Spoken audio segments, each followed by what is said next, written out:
Okay, we're live now, Chairman. Okay, thank you. Well, good afternoon, everybody. Welcome to this nice, bright, sunny day down in Hamble. Emma, any apologies for absence? Apologies from Councillor House, Chairman. Okay, so we're still awaiting 2 members to sign in, hopefully. Okay. Item 2, declarations of interest.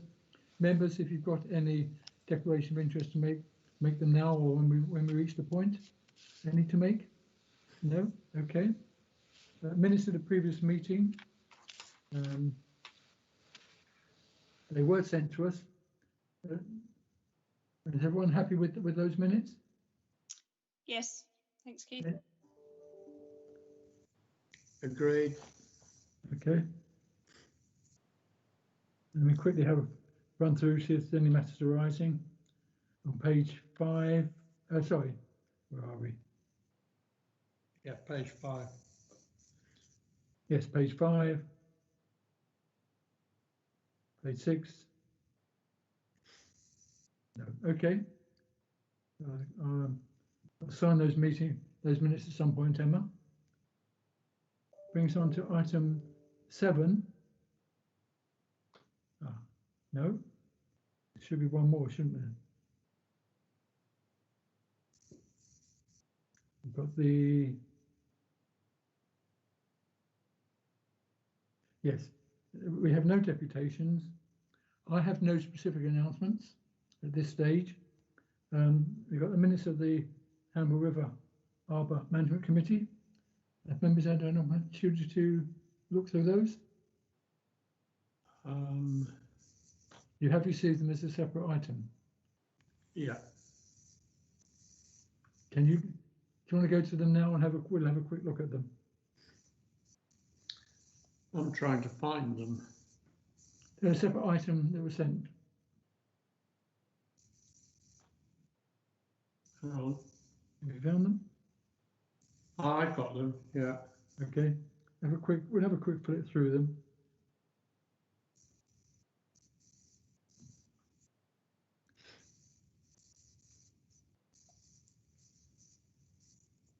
I don't think there's anything there that. No, they're okay. That stands out. Okay, thank you. We'll receive those then and turn to the agenda. God, it was so much easier when it was bits of paper, wasn't it? Go back to the agenda. I think, Jason, we're into your report on the Marine Director and Harbour Arthur's report. I think. Thank you very much. Yes, the shape of this report is subtly different to previous reports simply because there was so much volume. We're covering a long period of time, the lockdown and also the period since lockdown, and what we've been up to. And I thought it might be helpful for members to have a sense of the proportion of incidents since the lifting of lockdown, and therefore I've inserted a graph which I think is moderately helpful. Really the 2 big ticket items in that are speeding associated with an explosion of activity on the river, particularly in fast craft, jet skis and the like, which normally don't come to the Hamble. That's a double-edged, there's 2 sides to that coin. The benefit of that is that jet skis and new ribs to us are very good at paying, and that's helped us out quite a lot over the past few months. David, my deputy, has placed additional signage on slipways to remind people not only of the bylaws but also of the obligation to pay. And on one given Saturday, very early on, we received over £1,200 for a day, which is unusually high for us. The norm on a hot summer's day is around about £350. So that gives you an indication of the rate at which we've been accumulating money since the. Jason, can I just Yes. Hold there. David, you're muted. You're muted, David. Okay. Apologies, Chair. I had to take a phone call, so apologies for being late. Okay. You're welcome. We've just got on to Jason's report. Thank you. Jason, sorry about that. Carry on. Just to partially recap there, David, you'll notice I've just mentioned the insertion of a graph that really indicates where we have experienced activity really since the lifting and lockdown restrictions. And we were talking about the two sides of the coin involving new launches at the river. We've inherited a good deal of jet skis and ribs from other slipways closed in the aftermath of the pandemic lockdown restrictions, and we've benefited in terms of income from that. But we've also dealt with quite a number of speeding events, as many of these people do not know, they're not familiar with the river, and that's involved a good deal of education, but also some ongoing attempts at prosecution for a number of jet skis and ribs who have conducted aggravated speeding within the river, hence the large blue component. Antisocial behaviour has been really a constant since the lifting and lockdown. It's largely been over on the easterly side. I'm just stating a matter of fact there, at Hamble, at Bursledon, and up north of the motorway bridge, where large groups of predominantly young people have seen fit to engage in types of antisocial behaviour, such as general fighting, brawling in fact, throwing of bottles, criminal damage, Class B smoking of Class B drugs, underage drinking, all a fairly heavy burden on all the appropriate authorities, and we've done our very best to support those proper authorities in doing their duty. But it has taken a good amount of our time. As usual, though, we have fought what we've seen, and we haven't compromised the Marine Safety Management Service, so important in this return after lockdown, when boating people have returned to it in spades. Explosions in paddleboarding, particularly up at the Swanwick Bend, have brought with them criticism of the way in which paddleboarders dominated the main channel. In that, we've worked with paddleboarding companies to produce signage, which has been very well received, and our presence there has also helped in keeping people out of the main channel, helping them execute their navigation safely. The routes that we've signposted have been again well received, and we continue to liaise with paddleboarding companies and private paddleboarders just to make sure that they are comfortable with navigating that area. We've also done a good amount of work with the larger marinas in that area that operate large craft coming out, and I'd like to thank them in this forum for the efforts they've done in helping educate their own customers. Within the international regulations for the prevention of collisions at sea, there is a burden of responsibility on both skippers, whether one is a paddleboarder, an individual on a paddleboard, or whether one is a motorboat owner. Regulations stipulate that people should go at a safe speed, and that's not the maximum speed. It's very much like driving where the limit is 30 miles an hour at school drop-off time. The density of traffic is an important factor. The fact that motorboat owners know that paddleboarders operate in that area is a factor, and it means that those boats, those large craft, need to maintain their own standards of navigation to make sure they're safe and the paddleboarders are safe. And that's gone down very well. Paddleboarding has diminished, particularly today. It is 9 degrees down here, very strong northerly, and we're seeing the end of a busy summer. Jason, yep. Can I stop you? Peter, you got a question? No, it was just to make sure that I didn't forget to say something at the end of Jason's report. Okay, all right. Okay. Right, Jason. Thank you. I'm covering there the main issues, the navigational matters, the speeding, the paddleboarding, that sort of thing, and also the antisocial behaviour, which is it is a shame.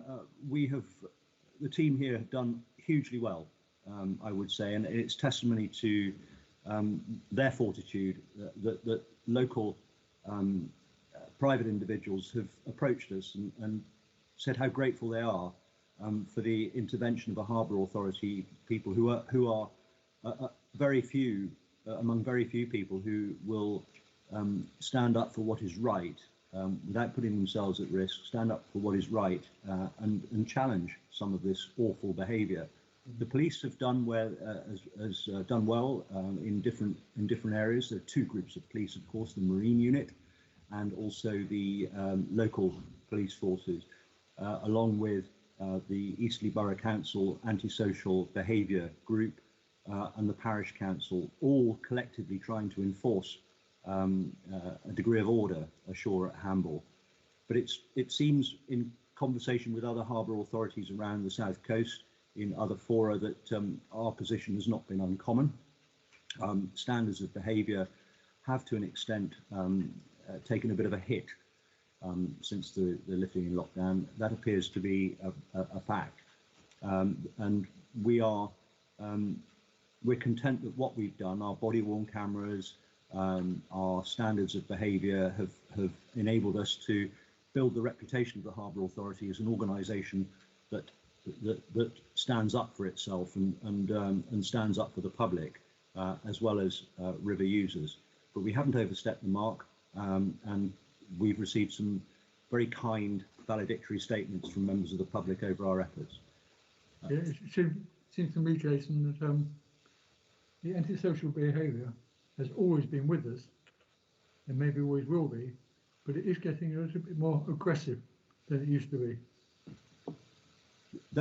Chairman, your comment is very accurate. I myself, and it's a good opportunity in this forum just to say that the ladies behind my desk are have not been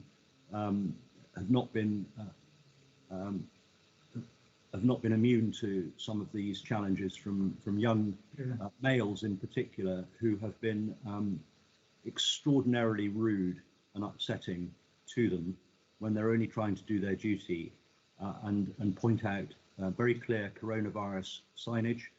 And on one particular occasion, following that up, I myself went down onto a jetty and was threatened with assault. The individuals in question gave false names and addresses to the police, and but we've managed to track them down, working jointly with the police.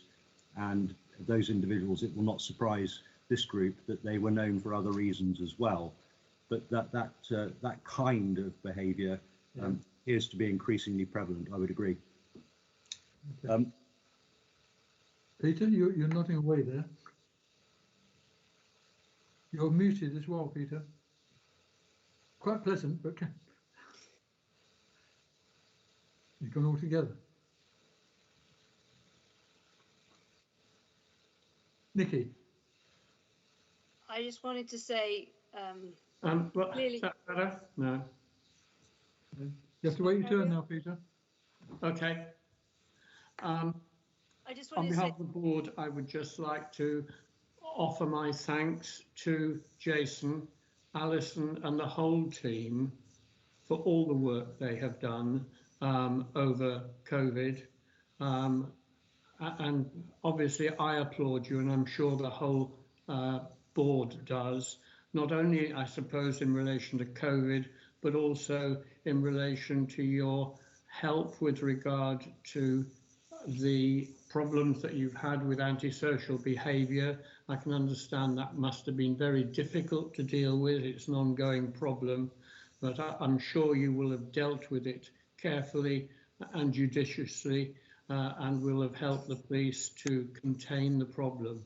So thank you, Jason, and the whole team, and I'd like that minuted.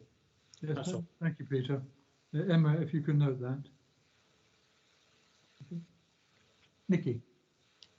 Peter's just beat me to it now. I was just going to say it's been an exceptional summer, and thank you all for all you've done, really, Jason and team. It's hopefully will not be repeated next year, but yeah, and I think it also shows how well you've done in the fact that, you know, having read the report, there's very few serious injuries to people on what has been an incredibly busy piece of river since lockdown. So well done, thank you. Okay, thank you, Nikki. Okay.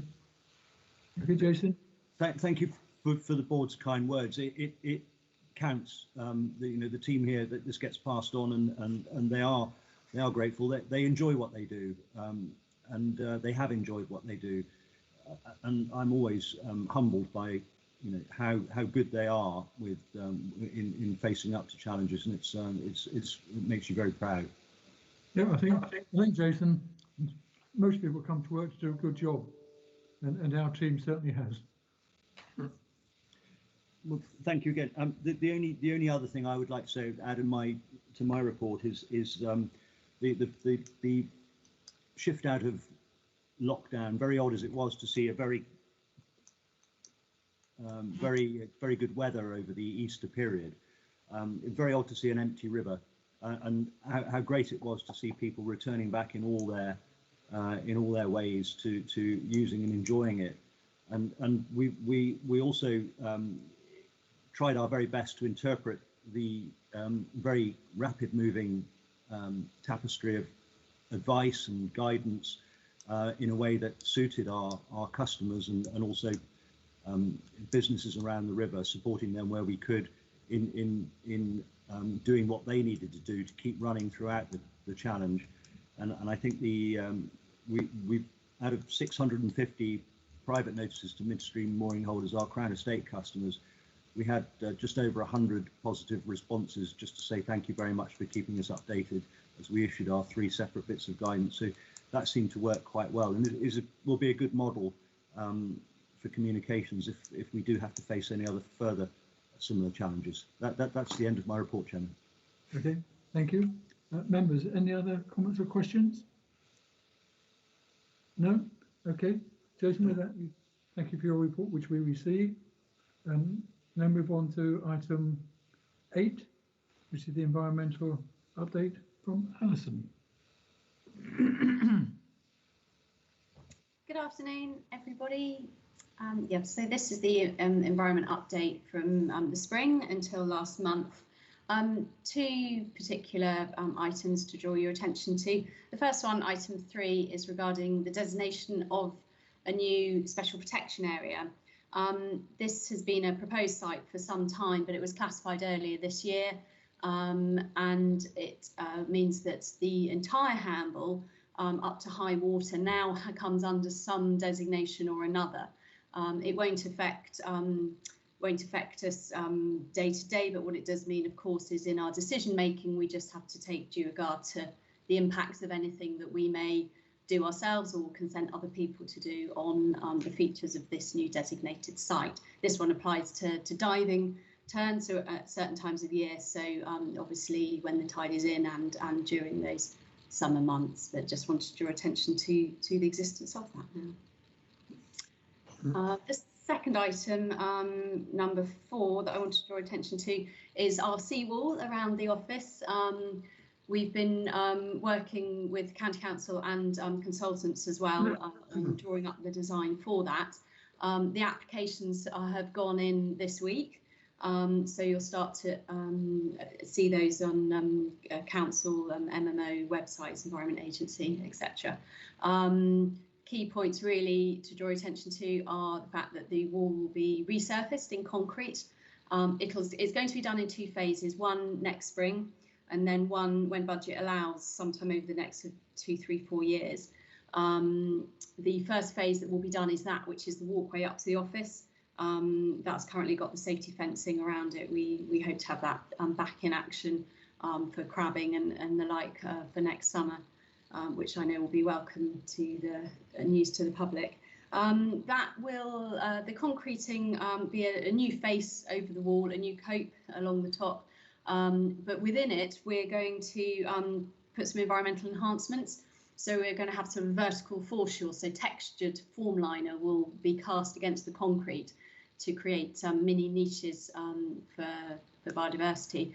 And we're also working with Bournemouth University to create some vertical sort of rock pools and holes within the wall, which will retain water and provide a biodiversity feature. So first time that sort of in design work's been done, so people are quite excited about it, and it's really nice to have the opportunity to do it as part of our seawall that's being supported by the Environment Agency and Natural England, and as I say, going through consenting now. So just wanted to alert you to that one. In a similar light, the item number 5 refers to a separate project, but same topic really. That's vertipools, which will be installed on the phase 2 section of the wall. They're going in next month. They'll be researched as part of the bigger European project undertaken by Bournemouth University. And that's going to be a really good comparison between our inbuilt designs and these retrofitted designs, which we're going to keep afterwards. So yeah, it's all looking positive. And item 6, another biodiversity enhancement as well. We had a success on our pile cap. I think I might have mentioned this last time, but there's a photo there for you, so you can see it in action, as it were. And the other items are substandard updates on I've provided before, so business as usual really on those. Okay, thank you, Alison. Members, comments, questions? Nikki. All good stuff. Sorry, I'm just unmuting myself. Just to say, it's really great to see the biodiversity enhancements of the new seawall, and I think also we should be really proud as a harbour that we're involved in so many research projects and biodiversity enhancement schemes.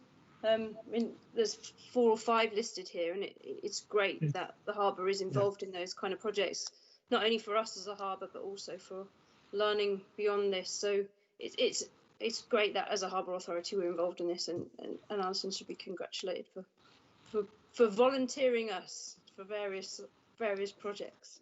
Yep. Thank you for those comments, Nikki. Thank you. Yeah. Are you okay with that, members? Yeah. Okay, you okay to receive the report from Alison? Yeah. Great. Thank you. And item 9, which is the final accounts. I think this report and the next report, just reading through them,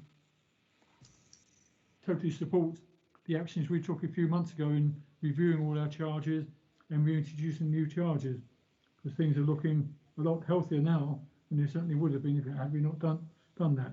Yeah. But let me hand over to Jonathan to go through the final account. Thank you. Afternoon, everybody. So yes, the final accounts for the year to the end of March 2020.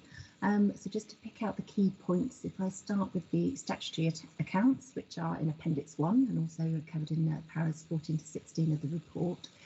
So as we know, this is the requirement under the Harbours Act. And as usual, I'll focus a little bit more on the management accounts, but there is a reconciliation there between the statutory accounts and the management accounts in Appendix 5, just to show you how the profit and loss figure does match up to the management accounts.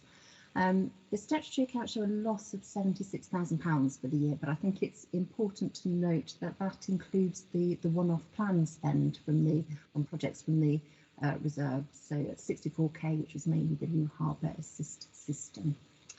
I'll then quickly move on to the year-end management accounts, which are in Appendix 2 and paragraphs 17 to 25 of the report. So final outturn position there at a £19,000 surplus, which is slightly better than the revised budget. And that will be used in part to fund the £35,000 annual contribution to the asset replacement reserve, and we'll also top that up with a £16,000 draw from the general reserve. Total income for the year at £628,000 was a quite significant improvement on both the budget and the projected position that we brought to the board in January, and that's mainly due to the part-year effect of the changes to the charges that were agreed in the January board meeting. In particular, the dry dock launches and also visitor income has been up. However, Can I just stop you there? Yes. Welcome, Chris. Oh. Good afternoon. Sorry, I've been having trouble with the computer as usual. Okay, Chris. Nice to see you. Sorry, Jen. But we're on to the accounts. Jennifer? Yes, so we've just gone through the statutory accounts, this has been the statutory requirement, and we're just onto the management accounts and just the main bit of the income being higher than budgeted, largely due to the changes in charges that were agreed at the January board. Expenditure, however, also over budget, so that's offset the increased income for the year, and that's primarily in staffing, and part of that is due to increased overtime costs in terms of covering a vacant post. Just to quickly look at the proposed revised budget for this financial year, which is Appendix 6 of the report. And this is really reflecting the agreement in principle from the January board that those increases in charges would be reflected in the income budgets for the 2021 financial year. So the annual charges or the new flat rate for the annual dry dock launches is expected to generate additional income of £35,000 per annum. So it's proposed that we include that within the income budget. It's also proposed that we put the additional surplus that's generated from that into the revenue reserve, and that is to top up the revenue reserve balance again. From the accounts, that balance was reduced down to £189. It's expected to increase, or was originally budgeted to increase to £17,000 by the end of this financial year. So adding in that extra £35,000 will make a much more reasonable £52,000 to be budgeted within the revenue reserve by year end. Then just to pull out the forecast outturn for the current financial year, just to do a sense check of where we are, particularly in light of COVID-19 and everything that's going on. Worth saying that overall it's actually looking quite positive, with expenditure at the moment forecast to be on budget, and just a small hit on the income side in terms of the visitor income, which hopefully might be picked up. And I know Jason might want to come in afterwards to comment on that. Did you want to come in now, Jason, just to update? Or if it's convenient with the chairman? Yes, come on, Jason. Thank you. Just to say, for board members, comparison, in any normal year, such as they are, by the end of July, we would have hoped to bring in around about £18,000 worth of visitors' income and launching fees. Of course, Easter, fine as it was not available to us, and therefore we were slightly anxious that we might not bring in the amount of money we hoped. But what was encouraging is that since lockdown, which was only mid-May and the end of July, we had, instead of the £18,000, we brought in 10,900. So the important thing there is the rate of which we brought in income, and we've seen that for the moment carry on. But as Jenny's pointed out, there is a degree of prudence in our forecast, I think, which is right. That we don't know what's going to come over the coming months.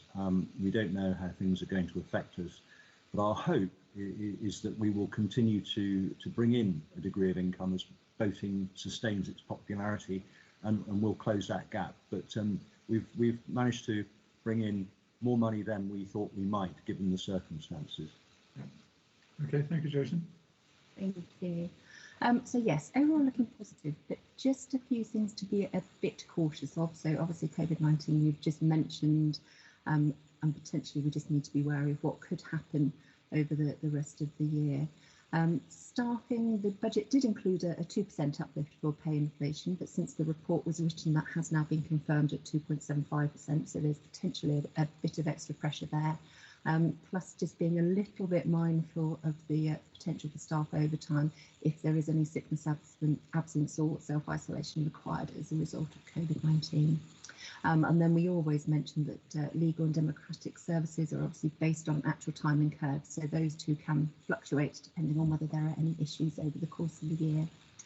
A key thing just to be wary of is the potential for the past service pension cost to go up again. And as you may recall, from this financial year, we've had a bit of a windfall, if you like, in terms of the better than expected performance of the pension fund had meant that we've stopped making a £25,000 per annum payment for those past pension contributions from this financial year.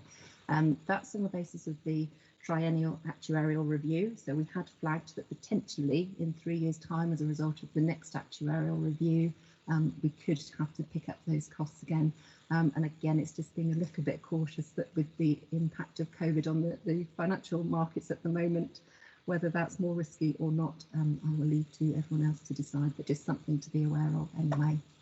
So I think it's a case of in the short term, we're looking relatively positive with the potential to top up the general reserve balance again to a more reasonable level, but longer term, we just need to keep an eye on the potential for the cost to start going back up again. And finally, I just wanted to pull out in the section on reserves. As I previously mentioned, the revenue reserve had gone down to £189 by the end of the last financial year. However, with the proposals to increase the income budget and the extra income we're expecting to get in from the dry dock launch charges. It should be increased or budgeted to increase to £52,000 by the end of the year, slightly lower if that reduction in the visitor income can't be picked up in terms of what we're expecting to see. And with that, I'm happy to take any questions. Okay. Thank you, Jennifer. Members, any comments or questions? No? Okay. Yeah, let me just, I think the actions we've taken and with a little bit of good luck have proven to be really absolutely correct. We end up the year looking far, far, far better than we would have done had we not taken those actions. Anyway, so thank you, Jennifer. Members, are you happy to receive? Let me go back to the recommendation that we approve the accounts. Can you put your hands up? Thank you. That's unanimous. And then we note the general reserve, and we're hoping to increase that, and that we approve the £35,000 increase into the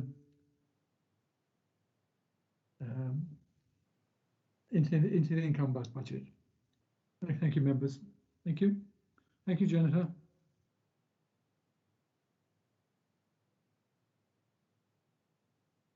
And come back to Jason for the review of Harbour dues. I think, have I got the right one? Yes, you have, sir. Yes. I have, yes, okay. So thank you, Jenny, for that that report, which sets the tone and context for this report quite neatly. As the chairman's already pointed out, it was very prudent and the right thing to do last year to do the maintain that increase, get that increase in place for 5,000 for 5%. And there's a degree of good fortune in all of this, but actually I think the board's decision was far-sighted and the right thing. So this year the circumstances are looking more favourable. The launching fees for dry stacks has been also advantageous for the Harbour Authority in ensuring that we have sufficient funds to plan and continue to maintain the safety management system as we're bound to do. Going forward, Jenny's outlined a number of challenges that may or may not yet face us, and therefore there is a balance in this decision on harbour dues which needs to sit astride prudence and also a recognition that businesses and individual boat owners, mooring holders around the river have faced a difficult few months, and there is no obvious end to that. So there is a balance to be struck, but we and I must be mindful of the fact that we are mandated to deliver this marine safety management service. Looking at the additional pay award, which we could not have forecasted at 2.75%, that means an extra £15,000 outgoing on the budget over the course of the year. We know that in looking at the stock markets at the moment, that there may well be challenges in a few years' time that where we might need to contribute somewhere in the region of, let's say, £25,000 a year without being specific about it. That's what we did last time. That may be something we need to face, and we need to be prepared for that. We also know not the impact of the current restrictions that are coming in place in greater amounts every day. We don't know how that's going to impact on our visitors' income and whether that might increase the delta between what we hope for and what we actually achieve. All those things taken together point towards the prudence side of the scales. When I started this review of harbour dues for this year, I began with a reminder in my head of the discussions we had last year, helpful discussions that indicated modest increases year on year would allow us to the degree of flexibility and surety that we needed. And so that figure started off at 1.5%. With all that's gone on, with all the things I've just discussed, and in conversation in particular with the management committee, it became apparent that an increase percentage of 2% this year might be a prudent decision to make. And 2% would bring us somewhere in the region of an additional £10,000 a year in additional income, which might be what we need in a year or so's time. And we don't want to, with this situation at the moment, to have the opportunity to put in place that surety and then to turn it down and then retrospectively look back and think that was something that was a mistake. The board didn't do that last year. The board had the courage to approve that 5% increase, and I think this year the prudence side of the scales dictates that a 2% increase is merited. That's all I have to say. Jason, just a comment there. I note, or you did advise me that the Crown Estate were looking to reduce their rates. No, how do we argue the two sides? Thank you for bringing that up. The Crown Estate last week took the unusual step, the first in my tenure, 5 years here, of holding their mooring fees. In normal years, they will go up by 3-4%, but last year the Crown Estate, this year the Crown Estate has decided to put a 0% increase on their mooring fees, which is good news. To put that into context, if I have just a moment just to say this, the Crown Estate divides its holdings around the United Kingdom into seven areas. There are 6 major areas and 1 7th area on the end, which is odd, very odd, because it is both the riverbed and the piles, and that's the River Hamble. We are unique in the Crown Estate's portfolio in that respect. The amount of money that the Hamble brings into the Crown Estate is not going into detail of that in this forum is inappropriate, but it is a very modest amount when one looks at adjacent areas that are bringing in tens of millions.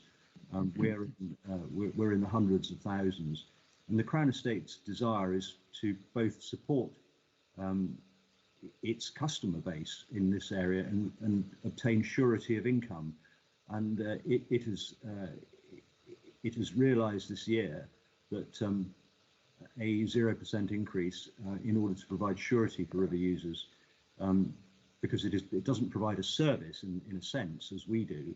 It provides this is rental income for the Crown, and so to maintain that income, steady income, has been their overarching thinking process, and for that reason, I believe that they've given that 0%. Okay. But very unusual. Okay. Members, any comments, questions, Jason? Do we support his rationale and the amount? David? You're muted, David. Thank you, Chair. I'm minded to agree with the 2%. I just wanted to check that in light of the 2.75% payroll increase and the likelihood of another surge in pension contributions, that's effectively covered off against income. No, Jason. It certainly covers the salary increases, but wouldn't cover any reversion back to having to top up the pension fund. I think we'll have to wait and see what happens there. I think that the next revision is in 2 years' time. In 2 years' time. I mean, at the moment we're running what 30% below the last revision. So if it were to happen this year, it would be disastrous. But who knows in 2 years' time? The economy might be booming. Okay, thank you, Chair. And just it was opportune that Jason was talking about Crown Estate. He and I had a lengthy discussion earlier in the week, which if he thinks appropriate and you agree, he could perhaps just summarise the meeting. Yes, delighted. David as ever, and David, do please jump in if I miss something from this. Yeah, David was looking at opportunities for the Crown Estate and the Harbour Authority to benefit mutually from developments around the river. There are one or two areas around the river that are given over to or on the top of the batting order for the Crown Estate in terms of development opportunities. One of those is the A run, which in plain English is the inshore side of the western part of the river between my office and Hamble Point. That at the moment is a piled pontoon area, so there are loose pontoons between piles there, and it is an ideal environment for the development by the Crown Estate of a continuous run that would offer additional moorings and earn the Crown more money. David and I discussed that, but the conversation that led on to that was whether the Crown might have an interest in putting some sort of arrangement in place for replacing individual pontoons on private pile pontoon moorings with an associated benefit to the Harbour Authority. We discussed this in great detail, and of course I'm going through the new revised licence at the moment, and there is no pecuniary interest by the Crown in those types of pontoons. They are everything between the pile irons and the rings on the pile irons and the other pile iron at the other end of a mooring belongs to the licensee, the mooring holder. And so the Crown don't mind whether there is a pontoon on one of those piled moorings or there is not. It is simply the responsibility of the individual owner to decide whether it is what he or she wants and whether he or she is prepared to invest in that. So those sorts of changes in shape are probably less attractive to the Crown. But David's very valid point was that the mooring pattern that we have it isn't what we would design if we were starting ab initio. But what we might do is look at different areas of the river and finesse those areas of the river to put additional moorings in for the benefit of river users, for the benefit of the Harbour Authority in terms of dues. And we did that by way of an example on the L run, that's on up towards Bursledon and opposite Universal, by measuring out a gap between two ends of a pile run, 118 metres, and then subdividing that evenly, and we put an extra 4 moorings in there, which was very useful. So it's that sort of thing. David, have I got that more or less as we discussed? Absolutely, Jason. As the chair will know, I've had a long burning desire to reduce the waiting list for midstream, and I was also concerned about the deteriorating state of personal pontoons, which converges on this common issue about utilisation of the trots, and hopefully if we can entice or encourage the Crown Estate to look at the A pontoon, it may provide a business model for further investment in the future. So I realise this is a long-term issue, and in the current climate is probably inappropriate, but I think it is something that we need to continually have in our minds. Thank you, Jason. Yeah, Jason or Peter? You're muted, Peter. Is that better? Yep. Yeah, okay, thanks for that. Just to say, I support the recommendation entirely. It's far better that we increase charges gradually, annually, rather than to have no increase and a substantial increase later on. So yes, I support this entirely. I can see that it's £10,000 increase. But you can also set against that the 15,000, the 0.75%. But we've got the added benefit of the increases from last year. As far as pension issues are concerned, I serve on the pension panel in Hampshire, and we meet bi-monthly. So we've had 2 meetings since COVID pretty well put an end to the stock market in March. But I can tell you without disclosing any figures that Hampshire's pension fund has stood up very, very well to COVID, surprisingly well, mainly because we invest in diverse areas of finance, not just the stock market, and overall the picture is very good. I can't say whether it will be the same in 3 years' time or in 2 years' time, but for now, I can't see that we have a problem. That's all I've got to say at this stage about that. Thank you, Peter. And Jason, in relation to the discussion Sorry, you had with David. Oh, sorry, Chris. Chris, you make your point, please. Yes, firstly, apologise for being late. However,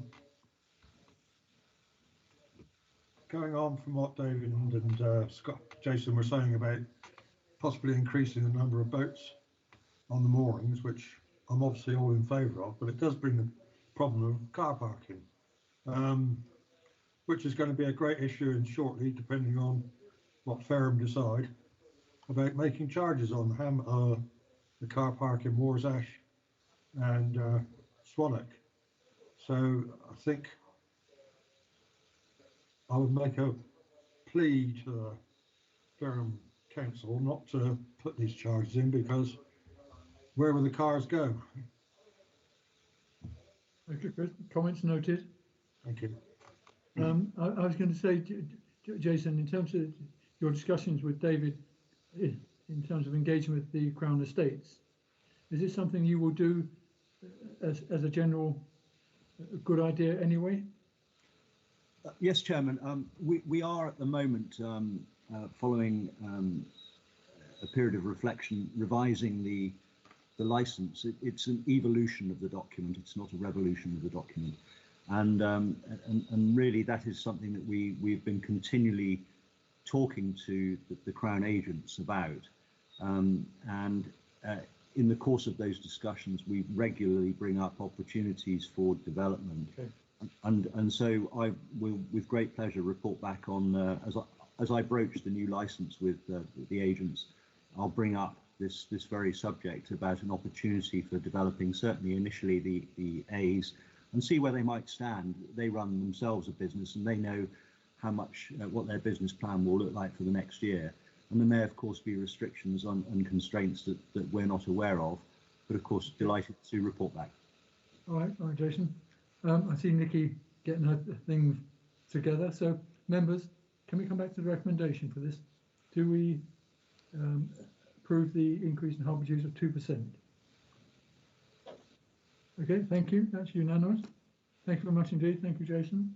Thank you, Jennifer. Keith, I'm going to leave now. Apologies for leaving early. Have a good drive. Soon. Bye. Goodbye. Members, looking at the board plan for future meetings, do you have any comments or suggestions?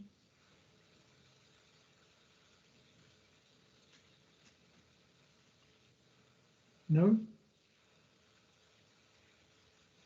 Okay, we're happy to receive it. David. You're muted, David. David, you're muted. Thank you, Chair. With no particular timescale in mind, it may just be good to have a placeholder on this programme of work apropos pontoon section A and what might be a template for future development, if that's a possibility. Yeah, certainly we can ask Jason to. He said he would report back to the next meeting. So I just wonder whether it's worth adding to this programme that we're referring to, with no particular time pressure from me. I think we need to have something to review if we put it on the okay on the work. Right. Chair, if it's minuted as something that we can work out or Jason works out, that's fine. Thank you. If we minute it, and Jason will come back to us in terms of seeing whether there's any reception at the Crown Estates for this type of activity. Okay, thank you, Chair. Given the point you made earlier, Jason, that this aspect of the Crown Estates, the Hamble River, is a very small part of their overall pie, it may not be one where they wish to be particularly ambitious with. But it's 100% of ours, Chair. I understand that. Since our award of the Crown Estate Management Agreement, we've enjoyed quite a fruitful relationship, both with the agents and the Crown Estate Centre. Neil Jacobson, who many of you will know, he has been one of those who's written very kind words about the way in which their river, as well as our river, reacted in the aftermath of COVID. It's become a bit of a cuddly toy for the Crown Estate to have this river. We seem to be enjoying a very good resurgence of a nice relationship with them, a nice working relationship, and I think developments that will guarantee and sustain income and be very much customer aware. We know what the customer wants, and if the customer wants that kind of mooring, then the Crown Estate will have the money available, and everybody will benefit. So I don't think it's at all out of the question, and I should be delighted to come back to the board at the next meeting with a report as to the appetite for development. Thank you, Jason. Appreciate that. Okay, David. Very good. Thank you both. Okay. Members, with that, unless there's anything else to add, can I thank you all for attending this afternoon, and wish you, David. Sorry, Chair. In view of my lateness, I'm sure the Secretary would just like to note that my declarations are as per previous meeting. Okay. Right, David. Thank you. Thank you as well, Chris. Yes, thank you. Okay. Right, members, thank you very much indeed. See you again. Bye.